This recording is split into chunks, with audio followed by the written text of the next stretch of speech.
Bonjour, je vais vous présenter le démarrage d'une application, donc les liens avec EDBC, principalement cette partie de connexion base de données avec Excel ODBC, ou Excel ou Access, peu importe, les communications, le MIS Communicator, et puis en s'arrêtant aux écrans, au sens de synchronisation du PC terminal et inversement.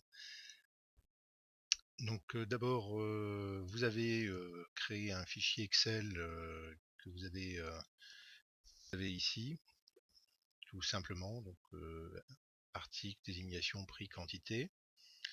Ce fichier Excel, vous voulez le lier, le lier à Calypso. Donc vous créez un projet Calypso qui s'appelle ici formation de départ, vous l'enregistrez simplement, et rien de plus. Je vous conseille dans le projet donc d'ajouter, qui n'enlève rien, c'est la partie langue. Vous pouvez rajouter le français déjà pour démarrer, et puis sélectionner le défaut de langage French et sauver. Donc premièrement, ensuite passer à la partie lien au DBC, c'est-à-dire que ce fichier, il faut le créer, il faut le lier. Et pour le lier, il faut aller dans un répertoire qui est tout à fait hyper évident, entre parenthèses, c'est-à-dire d'aller de C Windows 6 ou 64, et vous avez un fichier qui s'appelle ODBC.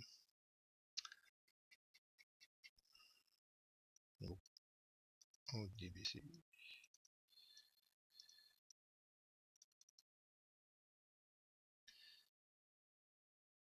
ODBC CAD 32. Donc celui-là, vous le mettez sur votre bureau. Et vous allez dans l'onglet sources de données système et vous faites ajouter. Donc ajouter, vous mettez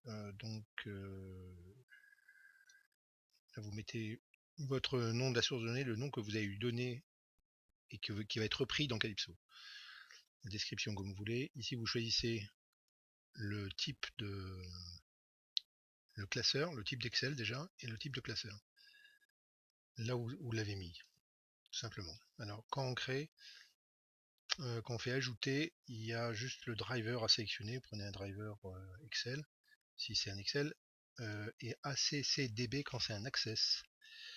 Également, quand c'est du MySQL, vous prenez le ANSI ou Unicode en fonction de ce qu'il y a dedans, mais il est installé, vous devez l'installer avant.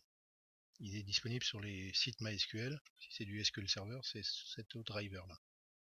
Il y a plein d'autres drivers différents en fonction de la base de données que vous avez. Donc ça, c'est le lien ODBC.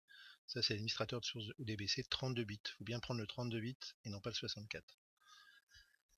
Ça, c'est en fonction de Calypso qui est encore sur un EDBC 32. Donc une fois cette base créée, ce lien à base créée, on retourne dans Calypso et on crée un lien database. Donc d'abord un profil de communication qu'on ajoute. Donc on l'appelle comme on veut. TCP tout simplement. Type TCP/IP, password, un mot de passe sur sur MIS ou pas, le port 9000 ou 8000, peu importe, le serveur. Il faut mieux mettre une adresse qui reconnaisse, ça dépend de comment vous avez configuré votre affaire sur votre serveur. Celle-là, elle marche un peu mieux que le reste. Auto Internet, encrypté ou pas, ça dépend de vos liens. Vous sauvez. Alors ça, pour faire le lien avec le MIS Communicator, qui est... Alors ici, alors comment vous le retrouvez ce lien déjà? Vous le retrouvez sur C. Ce PC, c'est MIS. MIS Communicator. MIS Communicator, vous avez MIS Communication Interface. MIS Communicator Interface. Celui-là, c'est ce qui lance cette interface-ci. Cette interface-i qui est donc là. Ici, qu'est-ce qu'il y a programmé? Connexion, là vous en rajoutez une. Par exemple, là, on est sur un lien qu'on appelle peut-être différemment, mais peu importe, c'est pas très grave. On le met sur le port 8000, là on configure le port 8000. Ou vous faites un autre avec un port 9000, enfin là le port 9000 est occupé. Donc le 8000 est bon, il est en auto client defined, c'est-à-dire c'est le timeout, c'est le client qui définit. Donc il s'adapte. Vous le démarrez comme un service, donc là ça se fait, alors déjà, autre chose, il faut que il faut que dans Product, vous ayez mis un lien de synchro, c'est-à-dire où vous mettez votre synchro. Donc là, vous choisissez sur quel fichier, quel répertoire vous avez votre répertoire de synchro. Donc là, vous choisissez, en général, il faut l'avoir créé avant, le répertoire de synchro, mais il est sur C, MIS ou ailleurs où vous voulez. Vous pouvez autoriser l'accès en dehors de ce répertoire ou pas. Ça peut être une fuite de sécurité, mais disons que vous en êtes conscient, ça peut se mettre là. Vous pouvez ne pas l'autoriser ou pas. Vous sauvez. Et ici, dans les Advanced Options, vous installez le service. Quand il n'est pas installé, vous appuyez sur Install Service. Voilà. Après, la configuration de MIS c'est fini. Une fois que vous avez appuyé sur Start Service et que ça tourne comme ça vous donne l'adresse IP de votre passerelle, c'est fini. Et l'affaire est faite. Calypso, on y revient, donc on va créer une base, on a créé la communication ici, on va créer une base, un lien sur une database. Donc là, on clique sur database, on ajoute une base, on dit que c'est une base la base, on l'appelle comme on veut, mais après elle sera, cette base, ce lien sera référencé dans vos programmes Calypso. C'est un type ODBC, vous avez OLEDB aussi et SQLite directement. OLEDBC, on va mettre à jour, ici on recherche l'interface ODBC que l'on avait mis tout à l'heure, qui s'appelle inventaire Calypso, ici. S'il y a un user password, on le met là, et à ce niveau-là, il n'y a rien à mettre. Vous pouvez ici choisir online connexion ou pas. C'est-à-dire que vous allez faire un lien, là par défaut c'est offline, c'est-à-dire que vous allez gérer la synchronisation avec la base quand il est pas toujours connecté. C'est le principe et l'avantage de Calypso. Vous sauvez. Ici vous ajoutez des tables, évidemment sur le profil Calypso, parce qu'on a que sur celle-là, on n'a que celle-là, de lier. Et vous appuyez sur Next. Il va retrouver qu'il y avait deux tables, inventaire et article. Il vous met un message d'erreur qui n'est pas très grave. Il vous dit qu'il n'arrive pas à trouver les clés, mais c'est bon. Il a trouvé tout ça. Donc ces deux tables, article et inventaire, alors surtout pas d'espace, les tirés, pas terrible non plus. Les tirés dans les désignations, ça c'est pas bon. SQL ça passe pas. C'est souligné, ça passe. Donc évitez ça. Enfin, voilà, je le fais, mais donc si vous voulez ajouter d'autres tables, vous pouvez le faire encore là.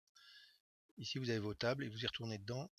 Vous allez dans la colonne, définissez quelle est la clé pour les index. Donc là c'est identifier un article. Ici, la clé peut être multiple. Ça va être le terminal ID, la date, ID article aussi. Voilà. Une clé multiple. On verra les masques, ou les masques ça se voit plus tard. Dans les choses plus compliquées, là il n'y a pas de masque spécial. Voilà, donc là ici on a une base et on peut faire donc un nouveau formulaire. Donc on peut parler, je sais pas, départ, démarrage, c'est le premier formulaire sur la first form. Donc il s'appelle, je sais pas, inventaire si vous voulez, mais c'est ce qui s'affiche. Après title bar ou system bar, là vous mettez les couleurs, vous voulez, on l'a pas vu dedans, c'est la description. Ici vous avez un premier formulaire dans lequel vous allez rajouter directement la base. Donc ID article par exemple, si vous voulez afficher l'article, vous affichez la désignation, vous drag and drop, ça se met automatiquement dedans. Voilà. J'en profite pour finir sur l'interface. Ici, une fois que vous avez l'interface, donc là, il faut gérer un peu bon, à quoi ça sert le clic et tout ça. Donc vous allez dans le formulaire dire les actions qu'il y a sur l'ouverture, sur la fermeture, sur le clic, le X button, la croix quoi, en fait, ou le back en Android. Et ici, vous pouvez donc tester déjà sur le simulateur comment ça fonctionne. Ça vous lance un simulateur. Vous pouvez le rétablir, le lancer sur un simulateur mais qui marche sur Windows 10. Ça c'est un simulateur interne. Et puis vous le testez directement sur votre device. Là il vous dit qu'il n'y a pas de close form, donc ça va peut-être être très grave si vous voulez le mettre sur le device, sur l'Android. Et donc là si vous l'ignorez, vous pouvez le mettre sur un Windows Mobile, CE 10 Android, directement en test. On n'a pas généré le projet. Voilà. Donc c'est tout pour cette présentation. Il y a d'autres présentations, mais je pense que celle-ci me manquait et c'est pour ça que je l'ai faite. À bientôt peut-être. Au revoir.